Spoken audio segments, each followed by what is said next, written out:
Videos देखने के लिए सब्सक्राइब करें जनसत्ता.com, बेल आइकन दबाकर पाएं लेटेस्ट नोटिफिकेशंस। नमस्कार, जनसत्ता में आपका स्वागत है। पेट्रोल महंगा, डीजल महंगा, खाने का तेल महंगा, रसोई का गैस महंगा, अर्थात जनता में त्राहिमाम है और सरकार को ऐशो आराम है। जनता की हालत ऐसी है कि महंगाई ने 2 वक्त की रोटी भी मुश्किल कर दी है। कोरोना संकट के बीच लोगों की आमदनी घटती चली गई और नौकरियां खत्म होने की खबरें हैं और इसी बीच महंगाई बढ़ती जा रही है। पेट्रोल डीजल तो कब के 100 को पार कर चुके हैं और जितनी रफ्तार से आगे बढ़ रहे हैं हो सकता है बहुत जल्द 150 को भी पार कर जाएं। सवाल यह है कि जब देशवासी परेशान हैं तो सरकार शांत क्यों है? चलिए हम बताते हैं। जिस वक्त देश कोरोना का सामना कर रहा था उसी वक्त में केंद्र सरकार की पेट्रोलियम प्रोडक्ट पर कस्टम एंड एक्साइज ड्यूटी से खूब मोटी कमाई हुई। सरकार को इनडायरेक्ट टैक्स से आने वाला रेवेन्यू लगभग 56.5% बढ़कर 4.5 लाख करोड़ रुपए से ज्यादा हो गया। ये जानकारी राइट टू इंफॉर्मेशन यानी RTI से सामने आई है।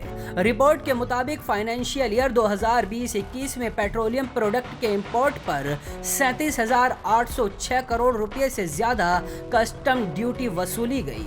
देश में इन प्रोडक्ट की मैन्युफैक्चरिंग पर सेंट्रल एक्साइज ड्यूटी से 4.13 लाख करोड़ रुपए की कमाई हुई।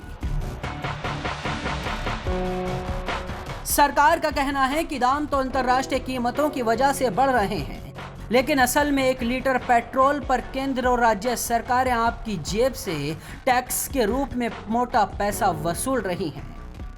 औसतन राज्य सरकारें 1 लीटर पेट्रोल पर करीब 20 रुपये और केंद्र सरकार करीब 33 रुपये टैक्स लेती है। यानी कि पेट्रोल डीजल पर जनता का आधे से ज्यादा पैसा सरकार को टैक्स के रूप में जाता है।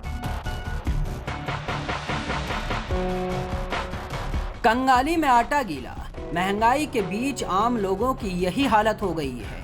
खाने का तेल महंगा होने के बाद अब रसोई की सबसे अहम चीज़ों में से एक रसोई गैस के दाम भी बढ़ गए हैं। 1 जुलाई से 14 किलोग्राम वाले सिलेंडर पर 25.5 रुपये की बढ़ोतरी के साथ ही दिल्ली और मुंबई में इसकी कीमतें 834 रुपये 50 पैसे हो गई हैं। चलिए अब आपको दिखाते हैं कि महीने दर महीने इस साल कैसे रेट बढ़े हैं।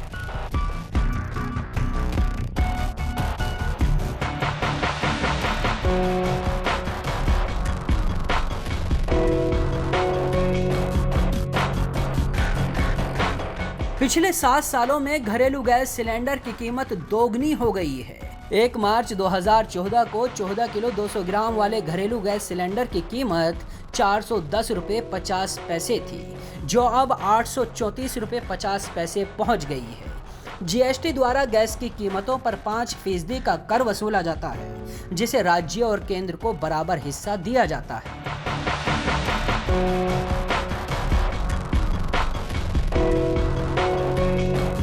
जनता संकट के इस वक्त में कोरोना और महंगाई दोनों का सामना कर रही है और सरकारें एक दूसरे पर ठीकरा फोड़ने में लगी हैं। बाकी खबरों के लिए देखते रहिए जनसत्ता.com।